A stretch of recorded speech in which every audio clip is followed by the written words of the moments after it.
have been working hard with a lot of people across Texas to expand passenger rail access and passenger rail facilities here in Texas. And I want to thank Representative Bucy for inviting me here today to speak in support of House Bill 483. And it's time for all of us to have a new strategy about how to get around in Texas, how to move this state forward. Our vision is to build a modern transportation network that meets the urgent need of our growing population. In San Antonio and Austin and those metropolitan areas alone, we've got something like 5 million people today. We're going to have something around 8 million people by 2050. And we've got to connect, in particular, the Austin to San Antonio regions by rail. And House Bill 483 offers a bold step in that direction. This would enable Texas to invest in passenger rail, an option that is faster, safer, more efficient, and congestion-proof. The pressure on our roads, our housing, and our workforce systems is only increasing. Put simply, our highways are at capacity. The I-35 corridor is overwhelmed currently. There is going to be an expansion of it, but that is not going to be finished until 2033. We need solutions now, and passenger rail offers that powerful alternative. And it's not just about getting from point A to point B faster, it's about saving the 50+ hours per year that every Central Texan loses sitting in traffic. It's about reducing accidents and emergency response costs, improving mobility, and supporting economic development by connecting people to their jobs, to their education, and other opportunities. This infrastructure will help move people and goods more efficiently while building a stronger workforce pipeline for employers, including the Fortune 500 companies and global industries that are eyeing Texas, especially Central Texas, for expansion.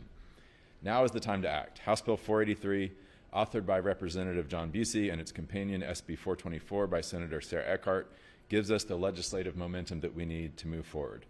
So I encourage all of y'all to join us in reimagining Texas transportation. Let's invest in the infrastructure of tomorrow, support our super regions and their growth, and give Texans more options to move safely, affordably, and reliably across the state.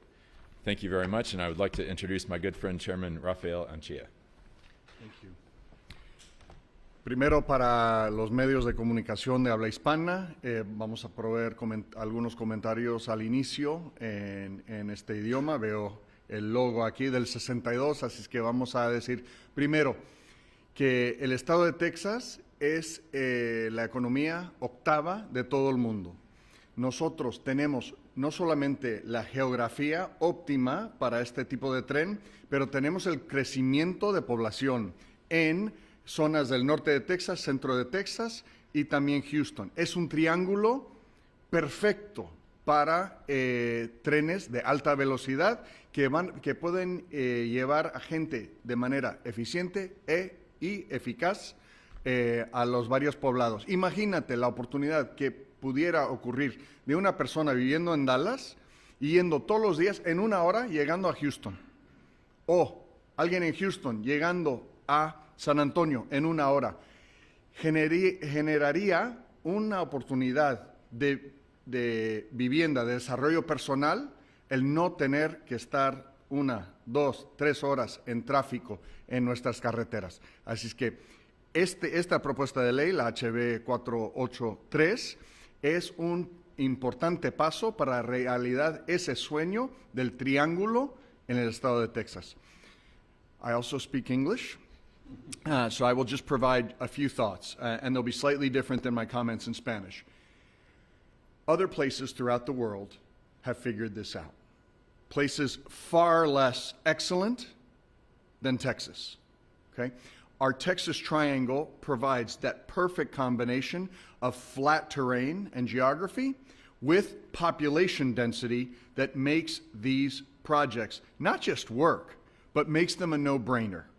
And transportation equals opportunity. Imagine the opportunities that are unlocked for Texans if you can live in Dallas and be in Houston in 1 hour. If you could be in Houston and get to San Antonio or Austin in 1 hour. Already, if I need to drive from the southern part of the district that I represent to the northern part in rush hour traffic, it is that same hour of commute time. Ladies and gentlemen, other places have figured this out. Texas, as the 8th largest economy in the world, and with our excellent infrastructure, geography, and population density, can do this as well. House Bill 483 is the key to unlocking the future of Texas. Thank you. Next, we're going to hear from Representative Ray Lopez from San Antonio. Excuse me. Well, thank you, and I'm so anxious to get moving on this kind of a project. We've been working on this in San Antonio for well over a decade to make sure that we identify what the best opportunity is, how we are going to craft the future of Texas from a mobility perspective. What I'd like to talk about really is a concept of transit-oriented development. If we start looking at a transit-oriented development environment, we're going to recognize that once we put in place the methods of getting from one place to another, will create a tremendous amount of development, and we'll be able to manage that development. We'll be able to manage the people moving from one point to another. That's incredibly important to what's happening to manage the growth here in Texas. As Representative Anchia mentioned, other parts of the world have been incredibly aggressive over the course of the last century in creating a rail system that is effective for them. We can leapfrog that type of technology and create the levels of transit that is required in a community like Texas that'll make us the leaders in North America to be able to lead this high-speed rail initiative. As we make that and come to fruition in Texas, we'll be able to connect to other regions, whether it's to the south into Monterrey, Mexico City, and other places, or east and west to Los Angeles, Florida, New York City, Washington, D.C. The expansion that is on the horizon is limitless, and by virtue of taking this bill forward, it's going to put us in a position to make Texas be the aggressor in this kind of transportation. We're behind the 8 ball already. Traffic is growing. We all know the congestion. As a matter of fact, I experienced it this morning, leaving San Antonio at 5:30 in the morning to be able to be here by 8 o'clock. Virtually impossible. You hit the roadblocks. We need to be able to get past those roadblocks and be able to commute. To be able to commute Texas, not only from a friendly state to get from one place to another, but also from an economic development perspective to be able to move people, freight, and all of the other goods that we need to move from one place to another. Well, with that, I'll turn the mic back over and thank you for your attention. Thank you, sir. You bet. Next up, we have Senator Sarah Ehart, who has filed a companion bill in the Senate and will also be speaking. I'm so honored to be here with my House friends and my local government friends on this important issue. We talk about, we spent a lot of energy in the Texas Senate talking about the scourge of communism and being number one. But let me tell you, one thing that the communist China has over us is the largest high-speed rail network in the world. They are outpacing the rest of the world. We are behind, and we need to be number one in this area. More importantly, we're behind Florida in high-speed rail. Orlando, Florida has done amazing things, leapfrogging over the state of Texas and also the rest of the nation with regard to high-speed rail, with great advantage to Florida residents. Texas talks about being number one. We need to be number one. Back in 2017 in the legislative session, Senator Shortner, one of my colleagues, filed and passed a bill that prevented TxDOT from taking a look at the utilization of already owned state right-of-way as possible corridors for high-speed rail. Before that time, before that bill was passed, TxDOT had been doing some really good work looking at the possibilities. Our bill would unleash our capable engineering and research inside TxDOT to re-examine how we would fold high-speed rail into our long-term transportation outlook at the state level. I deeply, deeply commend my local partners, particularly Judge Andy Brown, for taking up this cause. Looking at the corridor between Austin and San Antonio, a corridor in deep need of an alternative to our single occupant and even multiple occupant vehicles on I-35. It simply cannot handle the tremendous and frankly wonderful growth that's occurring between Williamson County all the way down to south of San Antonio and east and west of that corridor as well. This is where the growth is happening, and we need to be at the forefront of what transportation looks like for the future, so that we will not be spending an inordinate amount of time in our cars on a congested freeway, rather than with our families, and also in innovation in our schools and at our jobs, and also in our beautiful, beautiful hill country. Thanks so much. And next. Thank you. Thank you for being here. I want to, again, just thank my colleagues. You know, Representative Goodwin and I are here on behalf of Austin. We have Rep. Lopez from San Antonio, Rep. Anchia in Dallas. Our constituents up and down the I-35 corridor, we know they want this. They want to be able to connect. So I thank them for standing here today with all of us as we talk about how we could connect Texas. So thank y'all also for being here. Texas is a big state in land, in spirit, and in possibility. What makes Texas great isn't just our size, it's the people that move through it. It's the people who move through it. It's their freedom to reach opportunities, to stay connected with the ones we love, and to build something bigger than themselves. Traveling the hills and valleys of Texas shouldn't be about congestion, it should be about connection. Texans deserve to move freely, not just to get from point A to point B, but to live our lives fully along the way. Because when distance keeps us from opportunity, from a new job, from a doctor's appointment, or dinner with our families, it's not just a traffic problem, it's a quality of life problem, it's a Texas problem. That's why I filed House Bill 483, to finally build the future that we all have been waiting for.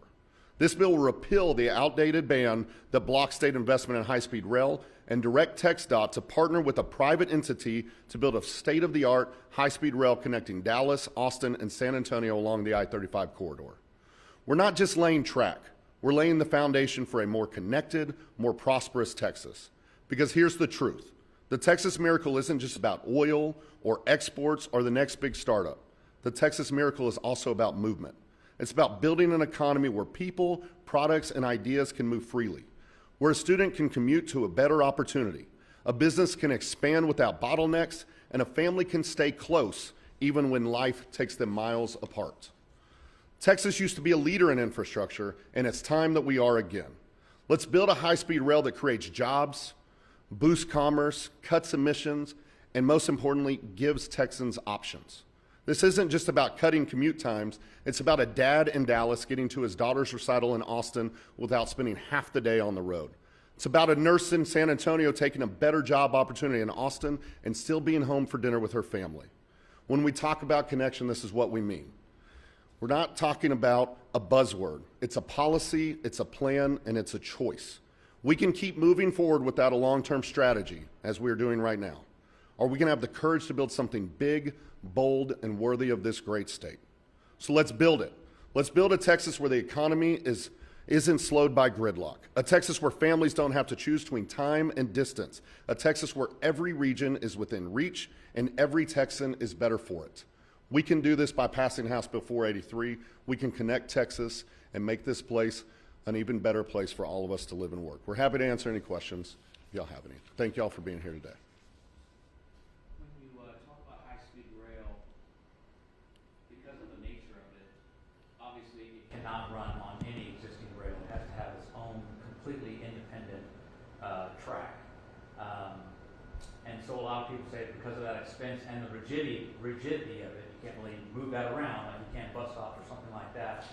Why do you think it's the right path to go on? Look, we talked about it. Texas is a massive state, and we want to cut that connection time and make Texas. We are working from city to city. Companies are in different cities. Families are in different cities. It's worth the investment. I think a lot about like the 1930s. What if LBJ had said, you know, we don't have to bring electricity to rural Texas. They've been living there without it for a long time. But it's a technological advancement that will enhance their lives. So let's not get bogged down by the cost. If Kennedy had gone to Houston and said, we want to put a man on the moon, but it's going to be expensive, we don't have to go to the moon. It's a technological advancement that will enhance our lives. This is a technological investment that's worth the progress and the cost to enhance our lives. Yes, it will be expensive, but it doesn't have to be a cost on us. This is saying TxDOT, go find a company, put out bids, and let's find a partner that's going to build it.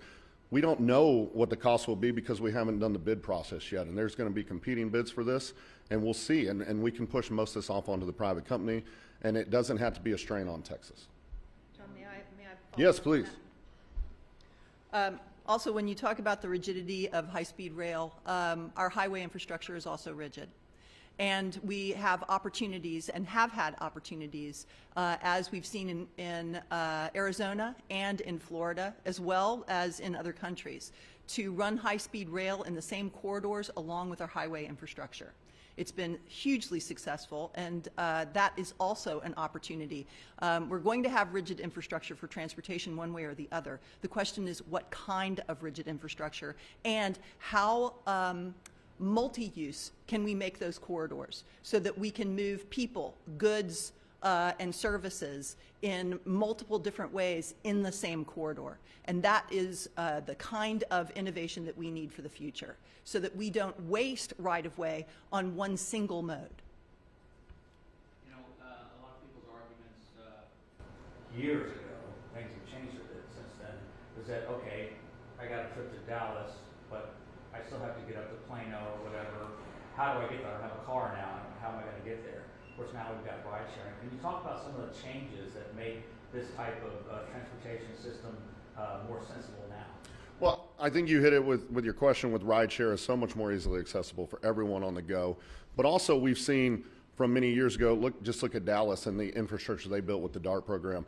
We've got Project Connect has been passed and being built here in Austin. We're building out that last mile that they like to talk about when you look at local infrastructure right now, so how we connect people. And so this is a work in progress. I think Chairman Anchia said, you know, we're going to open the floodgates here. If we get this going, then we can start building out the infrastructure that Texas really needs. We are behind. We should have been doing this for the last 20, 30 years, but we have the opportunity to start today, stop thinking about missed opportunities, and build forward. And it takes a bill like 483. It takes bills like the projects work in Houston, Dallas, hopefully connecting the bottom end of the triangle, but it also takes local infrastructure. And this is just one part of the mix. But I think to your point, the way that we can hail a cab in modern day and have easy, quick access with Uber and other rideshare is a phenomenal difference from 20 years ago when this was being talked about. Yeah. In answer to your question, it's not like we're trying to solve something that hasn't been solved all over the world on a regular basis, where trains are running at this very moment between places like Taipei and Kaohsiung. I've been on that train. You leave your hotel, you either hail a cab or a rideshare. You get to the train station. You don't have to be there an hour before. You can be there 10 minutes, 15 minutes before. You get on your train. You get to the city you want to go to. You hail another cab or rideshare, and you're there within 20 minutes. Again, this isn't Star Wars, right? This isn't flying cars. This is, we can bring Texas into the late 90s and have it be really big for the state. When you talk about being able to get from like Dallas to Austin in an hour, is this going to omit cities in between? Because if it stops all along the way, that hour-long trip could turn into much longer. So how do you see, will it be able to accommodate Waco, cities along the way? Yeah, currently this bill calls for connecting Dallas to Austin and San Antonio. And I think to reach the times and speeds we're talking about, you would need to have express routes like that. I don't think that limits the possibility of multiple options along the way over time. But I think, what this bill calls for is connecting those three major hubs and then having other, hopefully we build out other connection opportunities along the way. We've been talking about this for a very long time. I've been in Austin for 30 years. I've been covering this the entire time. What is it going to take to get this actually going? It's going to take Texans being bold and building a bold Texas. And the governor, we've seen him talk about how Texas is leading the way in so many areas, and he pushes for that modern, big, bold Texas. Well, he's missing this part of it. And so what we need is the governor. We've got a bill hearing today on this. This is a positive step in the right direction. We're going to have a true conversation in committee about building high-speed rail, not just about being anti-high-speed rail. That's a philosophical change in this building. And if the governor and his team are watching, I hope they know that this is something that they can join us on, and we can build a bold Texas together. This can be a bipartisan issue where we can really connect this state and do something that's really worthy of our time and efforts here. I have two questions. The first one is, how long is it going to take specifically from Dallas like riding on the train? Well, some of that, there's a variable. The bill says it has to go over 110 miles per hour. I think it's more likely that we're looking at a train that would go over 160 miles per hour. So, you know, you're cutting commute times down in half if you're doing that. So, I mean, or more than half if you're going over 160. So I think you're looking at under an hour and a half to connect Austin and Dallas, and you're looking at, you know, 30 minutes to connect San Antonio to Austin. So you're talking about dramatic change. You're talking about giving people real time back. And when, you know, my commute from 12 miles away at the far edge of Austin to the capital in traffic takes an hour. We're talking about connecting Austin and San Antonio in half that time with this legislation. Okay, my second question is, do you have a specific date of the next few years that is going to be launched to the public? To get the project built, we don't. This bill is very flexible. It gives a lot of authority to TxDOT to go get bids and get the project moving. So it doesn't outline that. I think so much of that is undetermined until we get those bids and make it a competitive bidding process and see what companies want to offer and deliver, and then, you know, pick the best path forward. So I don't at this time. I think we wanted to leave it open-ended and give TxDOT some flexibility to get to work. So you don't have any projections so far? Yes, please. So just by comparison, so Brightline, the service that Senator Ehart referenced in Florida, that we've been meeting with, you know, a lot over the last year to look at what options there are for them to do something here. They built a 50-mile section in Florida in 2.5 years. So I think if we have the will here in Texas to do it, we could finish this before I-35's expansion from Austin to San Antonio is finished.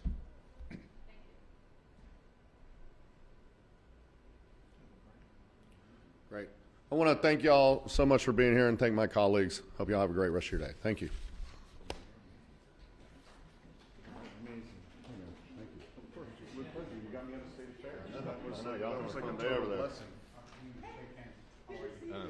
Okay, how's your family?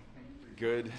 Soccer. They're 10 and 8. My kids, so soccer and baseball all the time right now. I love it. How about you? Girls are in college, they're empty nesters. And we spend our days buying furniture and picking paint colors. And, Nice. fun. I love it. Fun for Rebecca. Yeah. Yeah, we went to an estate.